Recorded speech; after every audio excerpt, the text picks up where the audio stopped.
Hey, I know you'll fall asleep soon, so before that, I'd appreciate it if you like the video and subscribe, and also let me know what time it is where you're at. Now, our stories begin. Sleep well. The Somerton Man, Tamam Shud case, Adelaide, Australia, 1948.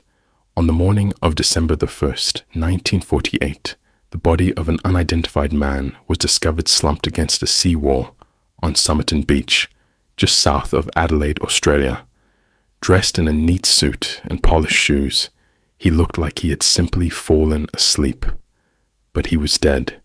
No signs of violence, no evidence of poisoning, and no immediate clues to his identity. He carried no wallet, no identification, and all the labels had been carefully removed from his clothing. Authorities were baffled. The man appeared to be in his early 40s, physically fit and well-groomed. An autopsy revealed an enlarged spleen, congestion in the brain and internal organs, and blood in the stomach, signs consistent with poisoning. Yet no trace of any known toxin was found. The cause of death remained unknown. Then came a strange twist. Weeks later, investigators discovered a hidden pocket sewn into the man's pants. Inside, it was a tiny scrap of paper with two printed words, Tamam Shud, a Persian phrase meaning ended or finished. The words had been torn from the final page of a rare edition of the Rubaiyat of Omar Khayyam. A search was launched for the book the scrap had come from.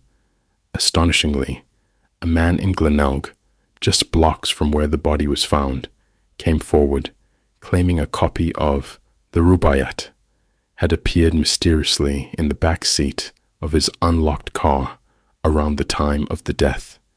It was a perfect match. Inside the book, police found an unlisted phone number and a series of seemingly random letters, what appeared to be a code.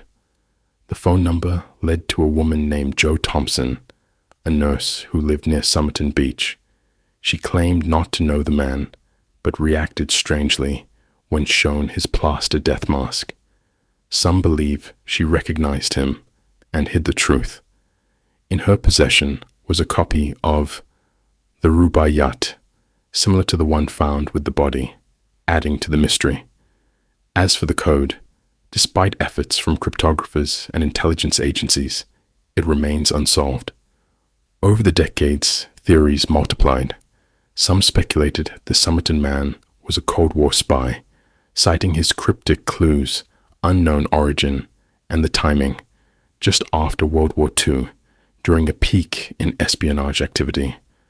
Others believed he was a jilted lover or a victim of suicide, yet nothing explained the erased identity, the unique items, or the exact cause of death. In 2022, after decades of speculation, researchers using genetic genealogy identified the man as Carl Charles Webb, a Melbourne-born electrical engineer and instrument maker. While the identification answered who he was, it raised more questions. Why had he come to Adelaide? Why did he die on that beach? And what were his connections to Jo Thompson and the code in the book? Despite this breakthrough, the core mystery of the Somerton Man endures. His final moments, his motives, and the secrets he may have carried remain locked in time, like the code scribbled in that worn copy of the Rubaiyat, waiting for someone to finally decipher the ending he left behind. The San Pedro Haunting, Jackie Hernandez case, California, USA, 1989 to 1990.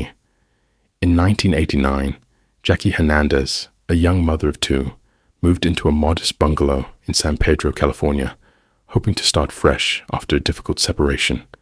But almost immediately, strange and unsettling things began to happen inside the small home. Lights flickered without cause. Objects moved on their own. Unexplained pounding echoed through the walls at all hours of the night. At first, Jackie dismissed the disturbances as stress, but soon they escalated. One night, while nursing her infant son, she watched in horror as crayons lifted from the table and floated through the air. Another time, a lamp flew across the room, narrowly missing her head. These weren't quiet, ambient occurrences. They were violent, deliberate, and focused. Desperate for answers, Jackie reached out to paranormal investigators Barry Conrad and Jeff Wheatcraft. When they arrived with cameras and recording equipment, they quickly realized this was no ordinary case. They captured eerie voices on audio tapes, deep, gravelly tones muttering incoherent words. One whispered name was repeated again and again: Carlos. The most terrifying moment came when Wheatcraft entered the attic alone. Something unseen grabbed him and wrapped a noose-like cord around his neck, lifting him partially off the ground. He was rescued just in time. Photographs taken moments before showed strange orbs and misty shapes swirling around him. After the attack, he refused to return to the house alone. As the activity intensified, Jackie learned disturbing details about the property. The attic was said to be the site of past tragedy, possibly linked to the mysterious Carlos mentioned in recordings. Some speculated the house was built over an old burial site, or that violent events had left an imprint on the space. Unable to bear the torment, Jackie moved out in 1990. She hoped leaving the house would end the haunting, but it didn't. Even in her new home, strange events followed her, suggesting the entity had latched onto her, not just the house. Witnesses in the new location reported similar poltergeist behavior: disembodied voices, unexplained shadows, and objects flying across rooms. Eventually, the activity faded, leaving behind more questions than answers. Was Jackie the target of a powerful spirit? Had she become an unwitting participant in something darker, something that attached itself to her through trauma, fear, or vulnerability? The San Pedro haunting remains one of the most chilling and well-documented modern poltergeist cases in America. Decades later, skeptics and believers alike still debate what really happened in that small house by the sea. But those who were there agree. Something unseen was present, and it wasn't just trying to get attention, it was trying to harm. Keepers, Flannan Isles, Scotland, 1900. In December of 1900, the remote Flannan Isles off the northwest coast of Scotland became the setting for one of the most haunting maritime mysteries in British history. The Isles were home to a lonely lighthouse, perched atop a jagged cliff and battered constantly by Atlantic winds. It was manned by a rotating team of 3 lighthouse keepers, tasked with ensuring that its light never went out. On December 15th, a passing ship noted that the lighthouse beacon was dark, a troubling sign. Days later, the scheduled relief vessel arrived to investigate. When the crew landed, they immediately sensed something was wrong. The lighthouse, usually bustling with activity, was eerily silent. Inside, things were strangely intact. The kitchen table was set, uneaten meals laid out, as if the man had left in a hurry. One chair was toppled over. 2 of the 3 heavy oilskin coats were missing, suggesting that 2 men had gone outside in harsh weather. But the 3rd coat remained, indicating that one keeper had possibly left without his protective gear. A search of the island found no sign of the men. The only clue was found near the western landing platform, where evidence of a recent storm had torn away railings and displaced a supply crate. But there were no bodies, no signs of a struggle, only the relentless sea crashing below. The official investigation concluded that the men were likely swept away by a wave while trying to secure equipment during a storm. But that didn't explain the eerie details: why the third coat was still inside, why the light had been left unattended, and why the logbook contained cryptic entries describing an overwhelming storm and strange behavior from the keepers in the days before their disappearance. The final entry was brief, chilling, and vague. Storm ended. Sea calm. God is over all.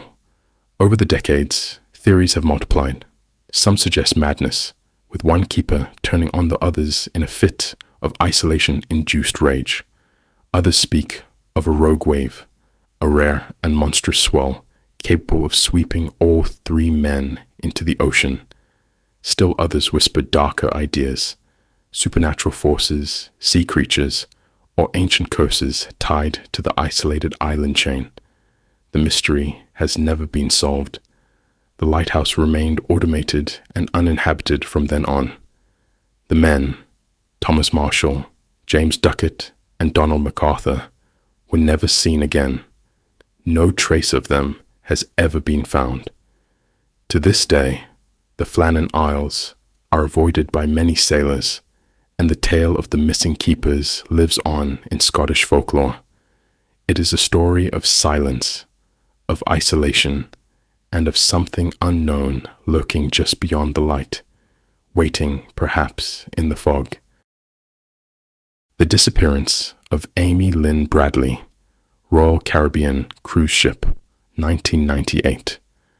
In March of 1998, 23-year-old Amy Lynn Bradley boarded the Royal Caribbean cruise ship, Rhapsody of the Seas, with her family, bound for a week-long Caribbean getaway. She had just graduated, was full of energy and laughter, and eagerly looked forward to time spent dancing, snorkeling, and celebrating with loved ones. On the night of March 23rd, the family attended a formal dinner in the ship's elegant dining room, followed by drinks at the lounge and dancing late into the evening. Surveillance footage captures Amy spinning and laughing with the ship's band, Blue Orchid. Her joy was unmistakable. Just before dawn, around 3:40 a.m., the footage shows her returning to her cabin. Later, her father peeked outside and saw her asleep on the balcony. When he checked again at around 6:00 a.m., she was gone.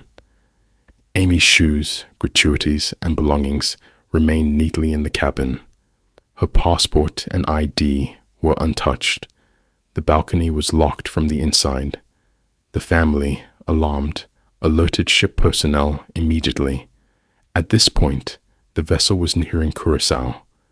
Despite the urgency, the ship docked before a full search was underway, and passengers disembarked. A frantic search began on board. Crew and family combed through corridors, stairwells, and cabins, but found nothing. No alarm was triggered. No abnormal activity was reported.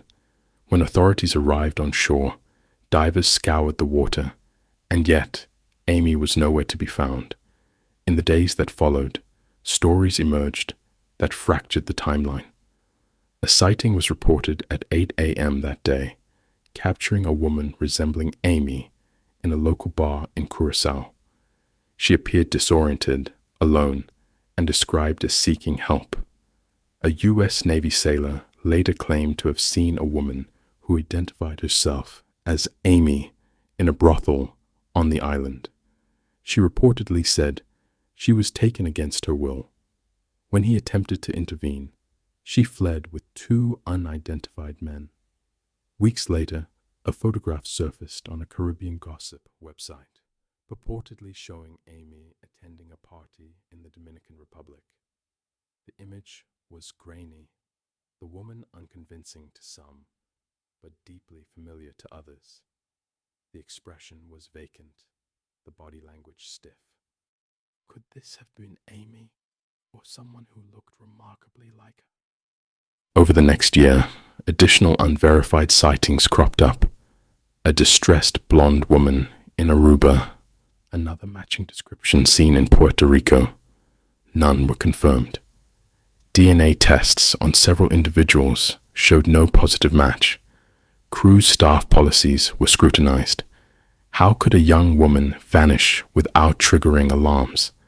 How could a locked-in balcony door offer no clues? Authorities considered theories including accidental overboard fall, voluntarily disappearing, kidnapping, and human trafficking.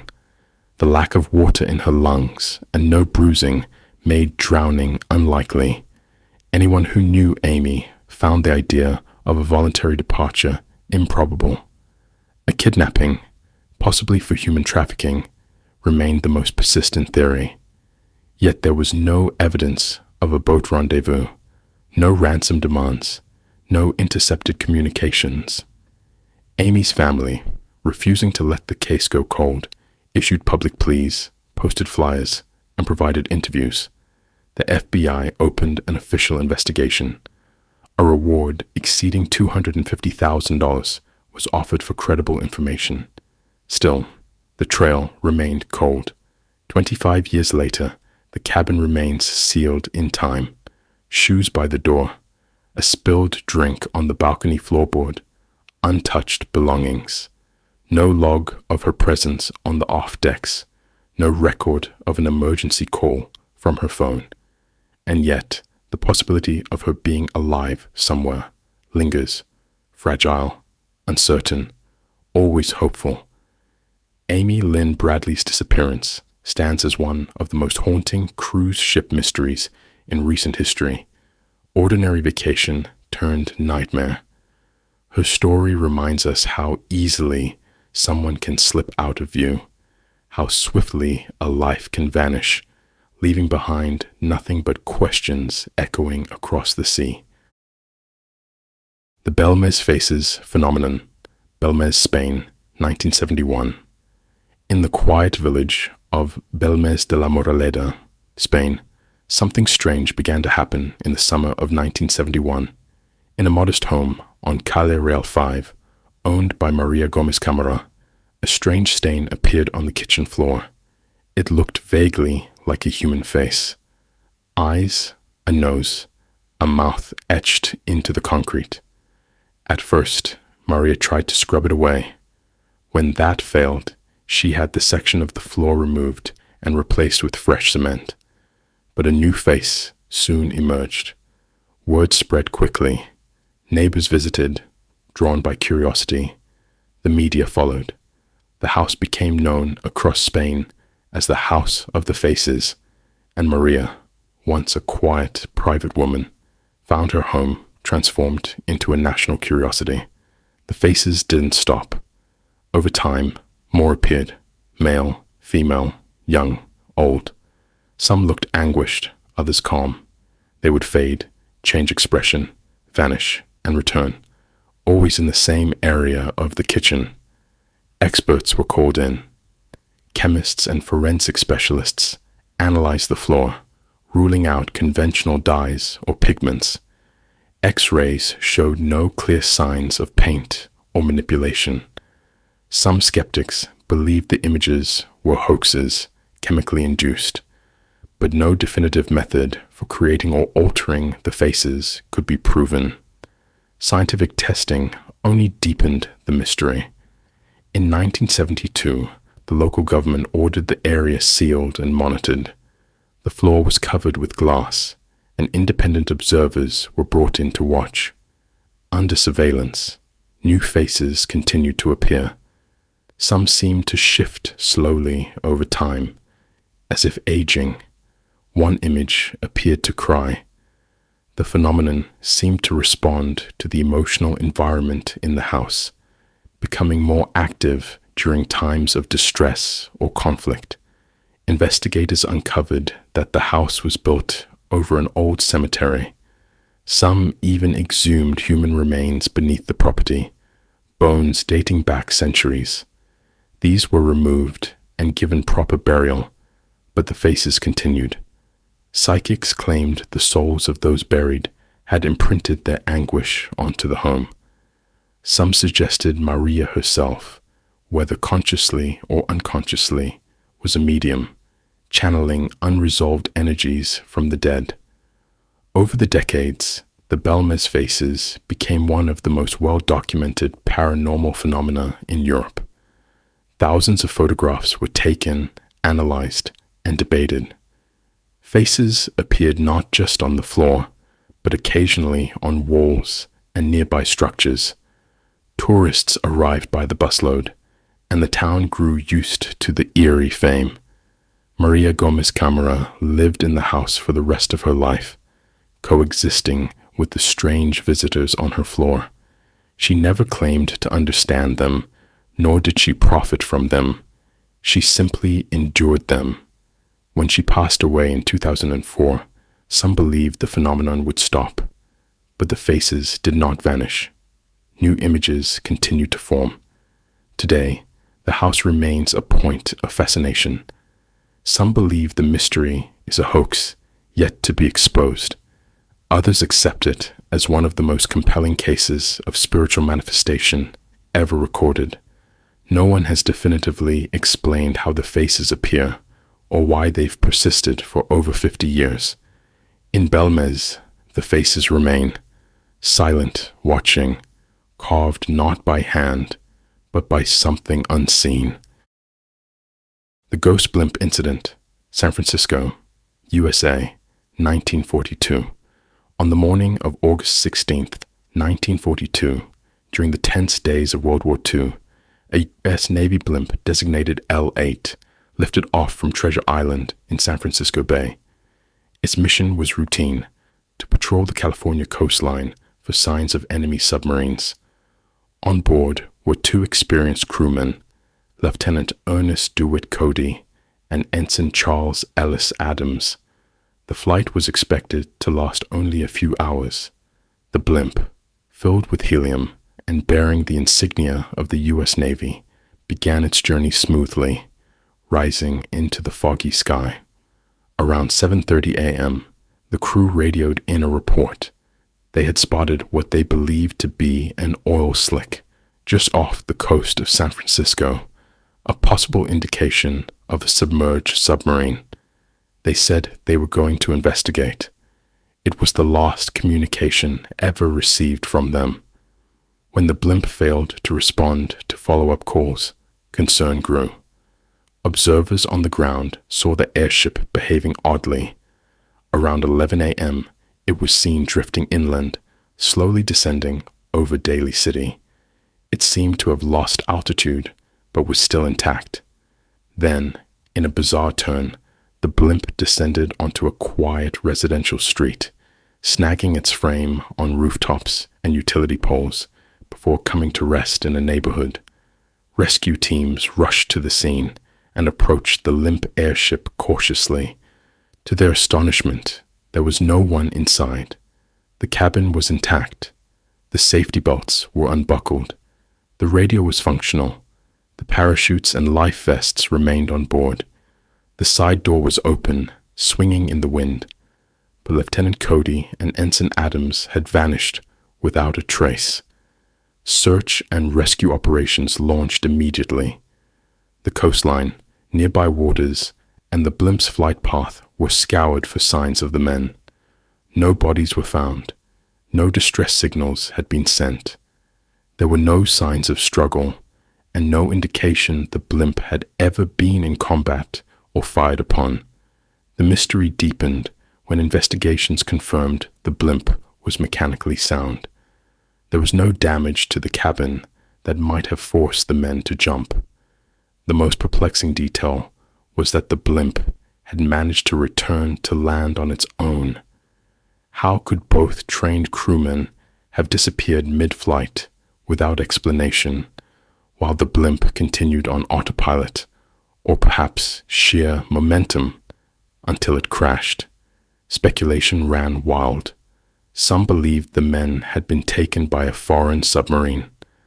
Others thought they had fallen from the blimp while inspecting the exterior, though there was no evidence of such a scenario. The most enduring theory was that one man fell and the other jumped in a rescue attempt. But with calm seas and no eyewitnesses to support this, it remained conjecture. The incident was quietly closed by the Navy, classified as a wartime accident. L8 was repaired and returned to service, but for the families of Cody and Adams, no answers ever came. They had vanished in broad daylight, in U.S. airspace, under peaceful conditions. Today, the ghost blimp remains one of the strangest aviation mysteries in American military history. The airship's empty descent through fog and silence, its crew never found, still raises questions that no official report has ever resolved. The disappearance of Bobby Dunbar, Louisiana, USA, 1912. In August 1912, the Dunbar family took a fishing trip to Swayze Lake in Louisiana. Percy and Leslie Dunbar brought along their 4-year-old son, Bobby, for what was meant to be a simple summer outing. But one moment of inattention changed everything. Bobby vanished near the water's edge, and, despite frantic searches and the help of townspeople, no trace of him could be found. The community rallied. Bloodhounds were brought in, swamps were drained, and every lead was chased down. Weeks turned into months, and hope began to fade. Then, in April 1913, 8 months later, a young boy matching Bobby's description was found in Mississippi, in the company of a traveling handyman named William Cantwell Waters. Waters insisted the child was not Bobby Dunbar, but Bruce Anderson, the son of a woman who had entrusted him with the boy's care. Authorities didn't believe him. The Dunbars were contacted, and when Leslie met the boy, accounts varied. Some said she hesitated. Others claimed she instantly knew it was her son. Over time, the family grew certain. They brought the boy back to Opelousas, Louisiana, where he was welcomed as Bobby Dunbar, complete with a parade and celebration. But Julia Anderson, the mother of Bruce, soon came forward. She claimed the boy was her son and had been with Waters with her permission. Poor and unable to afford a lawyer, Julia's pleas were largely ignored by the courts. She was vilified in the press and painted as unstable. The custody battle that followed favored the Dunbars. Waters was convicted of kidnapping and sentenced to prison, though his conviction was later overturned. The boy lived out his life as Bobby Dunbar, growing up in Louisiana, marrying and having children. The mystery remained buried until nearly a century later. In the early 2000s, DNA testing became available. Curious about the lingering doubts surrounding their family history, Bobby Dunbar's granddaughter, along with descendants of his younger brother, agreed to test their DNA. The result was shocking. The man who lived his life as Bobby Dunbar was not biologically related to the Dunbar family at all. The real Bobby Dunbar had never been found. This revelation reopened one of the strangest missing person cases in American history. The child taken from Waters and raised by the Dunbars was almost certainly Bruce Anderson, Julia's son. A mother had been dismissed, a family reshaped, and a man's identity changed forever. The case is still discussed today, not just for the tragic disappearance of a child, but for what followed: mistaken identity, legal failures, and the life-altering consequences of a choice made in grief. The truth unraveled not through law or testimony, but through science, long after everyone involved had passed on. More than a century later, one question remains unanswered. What really happened to the real Bobby Dunbar that day at Swayze Lake? We've come to an end of our stories. If you enjoyed listening, do subscribe, and if you want to be alerted when a new story is uploaded, hit the notification bell. Take care.